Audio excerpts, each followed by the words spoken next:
پوځونه په وینزویلا په مرکز کې پیاده شوي دي او په نورو ښارونو باندې بمبار روان دی، خصوصا په نظامي ځایونو باندې. نو نوري صاحب راغی، نوري صاحب ته راپورته شئ، تا په دې اړه باندې معلومات ډېر و د وخته. نه پوهېږم ایمان صاحب ته شته یې؟ نور صاحب راشي بیرته ووتله دوستانه کې اکبر صاحب وبخښئ دغه موضوع بیخي بدله ده، زه بله خوا ته وړم. ما ته پرون یو چا مسیج وکړو چې هغه په سپیشل فورس پاتې سوی دغه هلک زما ملګری په کابل کې ده. نو هغوی ما ته وویلي چې کابل کې باور کوئ د القاعده دفترونه جوړ سوي دي، باور دې اوسه. نو دا قصه ما ته یو څه ډېره یعنې تر اوسه پورې زه بیخي په دې مسله کې کنفرم یم چې دا څه کیسه روانه ده په کابل کې د القاعده دفتر جوړېدل. نو زه بیخي دې کیسې ته باور وکړه په شاک کې یم، او دا کیسه هغه هېڅ څوک ما ته دروغ نه وایي. او زه نه پوهېږم دا کیسه سړی څنګه راپورته کړي دا مسله، دا د القاعدې دفتر مسله.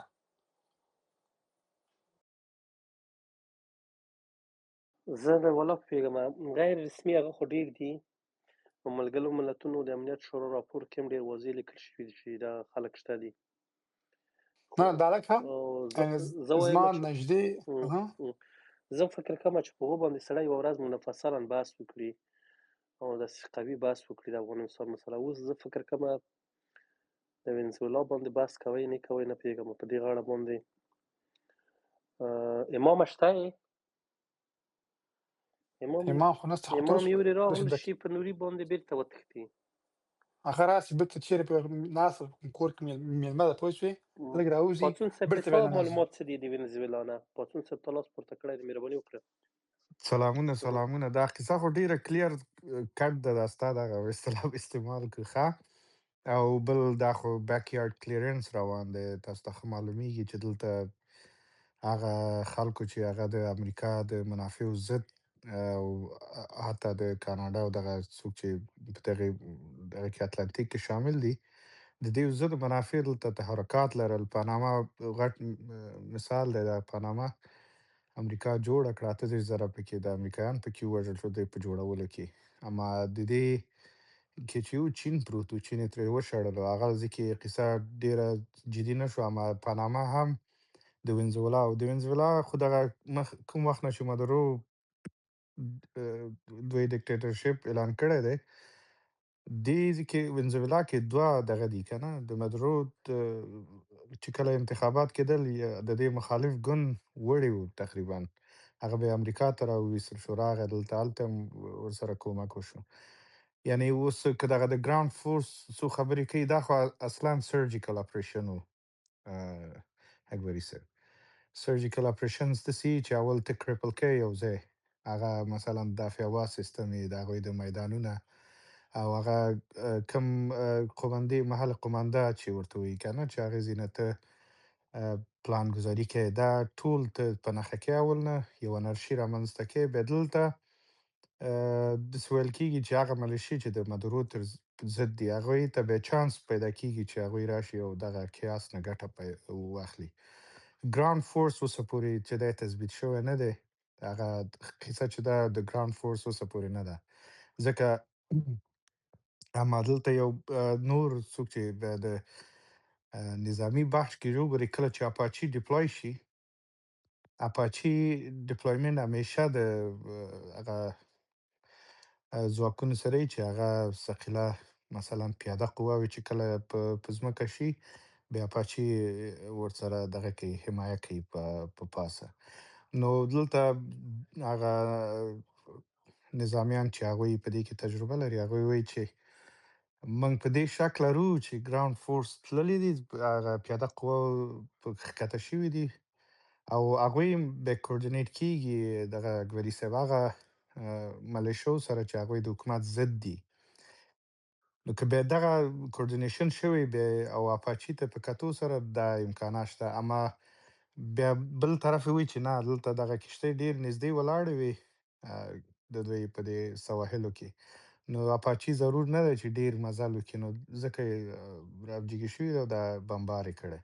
او نور دغه عملیات ټول سرجیکل و، د مثلا محل قومانده، میدان هوایي، دغه ځایونه یې کرپل کړل که نه، چې بېرته. او جالبه یې دا ده چې هیڅ اول خو دغه مخکې تاسو دعا وکړه، هغې باندې موږ هم امین ویو چې عام خلک ته ضرر ونه رسېږي په هیڅ جګړه کې. اما دلته ټول نظامي اهداف ډېر یعنې په موثق ویشتل شوي دي. هیڅ ملکي اهداف په دغه کې نه دي نیول شوي، او دا سرجیکل و. نو اوس نو شپه به او ډېر معلومات نه دغه کېږي، اکسپوز کېږي، په دې خاطر چې دلته بیا دغه عملیات او نور هر سړی چې دی دغه پیجونه چې دي، هر څوک چې دي نظریات چې ورکوي، دوی نظر په دغه حالاتو په کتو سره خپل نظریات وړاندې کوي که نه، چې دغه ته په کتو موږ دغه خبره کوو، دغه کوو. دغه د ګراوند فورس هم دغه کیسه ده. امکان دې ولري ښکته شوي، اما امکان ډېر دا لري چې ګراوند فورس ځکه نه ښکته کوي چې هلته مدرو چې دی تقریبا 4 میلیونه ملیشې مسلح کړي دي. دا بیا ډېر یو قوي دغه دی که نه، هلته یو قوت دی چې حتی که یو توپنچه هم چا سره وي، بیا د دې په مقابل کې جګړه بیا ډېر یو لوی مقاومت رامنځته کوي. نو دغه حساب دی اکبري صاحب، دغه خو وایي چې د اسسمنټ زما دغه دی. رئیس جمهور اړیکې د حکومت د هغه نه پرې شوي دي. او وزیر دفاع ځینې وایي چې کوریم بمبار شوی دی، وزیر دفاع او وزارت دفاع خو بیخي بمبار کړی ده، او حتی سالاکوټونه یې ورته بمبار کړي دي. نو دا خو بیا که دی دواړه ختم شي، نو خو دا معنا چې نو ختم ده کیسه. بیا نو چې دی فوج پیاده کړي، اکبري دا صاحب معنا اوس چې خپله تجزیه په ده. وینزویلا اعلان کړی، وزارت دفاع که نه، سټیټ ایمرجنسي اعلان کړې ده. او دغه کیاس چې اوس روان دی، دوی بېرته د راټولېدلو اعلان یې کړی چې ټول دغه دې راټول شي. دغه د دې انډیکیټر دی چې د دوی دغه محل قومانده چې ده، دا تر کنټروله وتې ده. دا ستاسې خبره زه تاییدوم. نو خو زم دا وایم چې دی خو مخکې ډېرې کښتۍ نږدې ور ودرولې وې، وینزویلا یې ټوله کښتیو باندې په مرینو باندې هغه کړې وه که نه، محاصره کړې وه. او په هغو کښتیانو کې ډېر پرسونل هم لري. امکان ولري چې په هغو کې مخکې د آرمي ځای کړي وي دا نوره، او اوس ویدې وي چې په خپله مرکز کاراکراس دی که څه دی، نه پوهېږم، په دې کې هم هغه لنچ کړي دي، یعنې کار ته کړي دي دا ګراوند ته. نو خو چې ګراوند ته مسلح کار ته شول، دا په دې معنا چې دی بیا تصفیه شروع کوي، څه نو واک په لاس کې اخلي، دغسې څه به وي، نه پوهېږم. نو خو وینزویلا هم عادي ملک نه دی، نو داسې اسانه نه ده، ډېر غټ تیل یې درلودل او ډېر یې خرڅ کړل دا تیل په دو.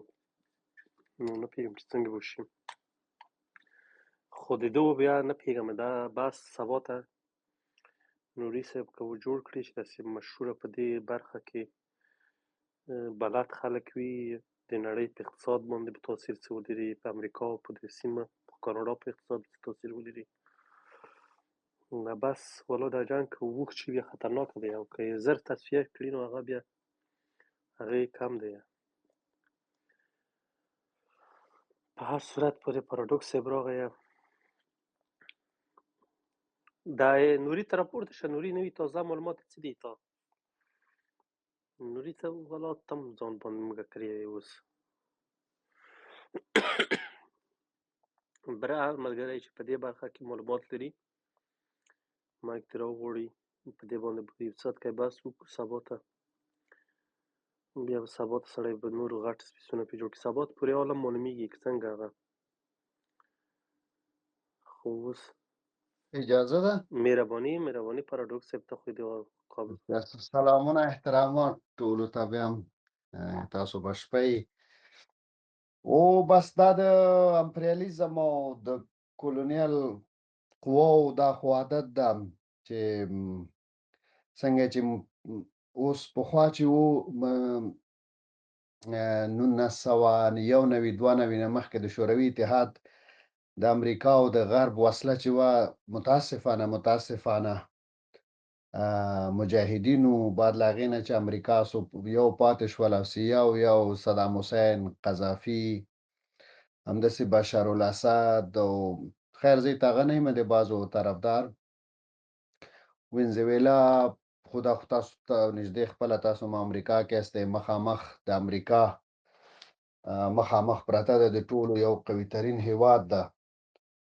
او بس روسان دلته هم مصروفه دي او چینایان دغه هم راغه نه لري چې هغې خواته بس یو بدماشي ده شروع کړې ده داسې په نوم باندې د یونایټډ نیشن سکیورټي کونسل او څه شی او څه شی هلته بیچارهګانه غریب خلک دي د تیلو څه ورته وایي غټترین هغه د هغه هم بیچاره په قاچاقو باندې خرڅوي او په همداسې کیوبا باندې دوی همدا رقم ظلمونه کوي بندیزونه یې دي پې نو بل خبره دا ده چې دوی وایي دا پوډر او موډر او کنارک او کوکاین او دا د دې ځای نه راځي نورزی طالبانو ته سپاري او هلته کشتیګانې بیا په بحر کې د کوکنارو ولي د دنیا غټ سمګلر هغه بیا طالبانو ته ښه په روغ سلامت طالب یو گیم د بدماشي ده نه یونایټډ نیشن شته ده نه سکیورټي کونسل شته نه هیومن رایټس شته نه شابر څوک چې قوي وو او نه جهاد شته نه مجاهد په نامه بس یو بدماشي دنیا ده یو ځنګل ده بس هر سړی چې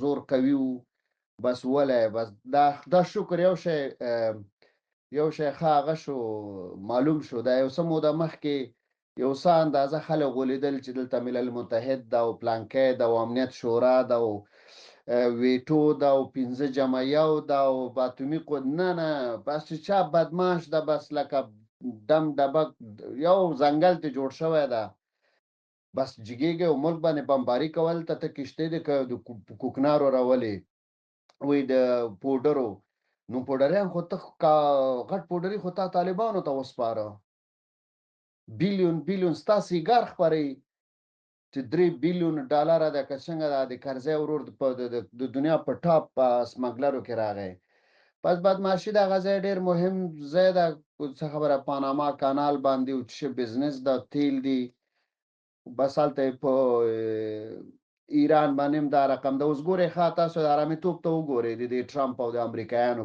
هغه لوی حرامیان دي چې دا څنګه چې د مکې مشرکین دي هلته منظور پښتون 1.5 میلیون انسانان غریب کونډې را جمع کړي وي په میدان کې د پاکستان فوج خلک وویشتل نه هیومن رایټس نه ملل متحد هیڅ هم نه وو 80,000 پښتانه ورک دي هیڅ هم نه وو روانور 4,500 پښتانه ووژل مونږ خو افغانستان خو پرېږده مونږ خو انسانانو کې نه یو اما په ایران کې یو کس وژل کېږي بیا ټرمپ وایي که په مظاهرچیانو باندې تاسو ظلم وکړه بیا زه میدان ته رادانګم او هغه چې 80,000 پښتانه وژني هغه یو فیورټ مارشال هلته بدماشي ده او د دې د بدماشانو غټه وسله نن چې امریکا سوپر پاور ده ون مین شو ده چې په هر چا زړه وي مننه دی تhank you مجاهدین چې تاسو ښه لوبې ورته وکړلې هر ځای کې د امریکا بس په صدام حسین پاراډکس دا جنگ اوس زموږ وطن ته مه راوړه تو خدای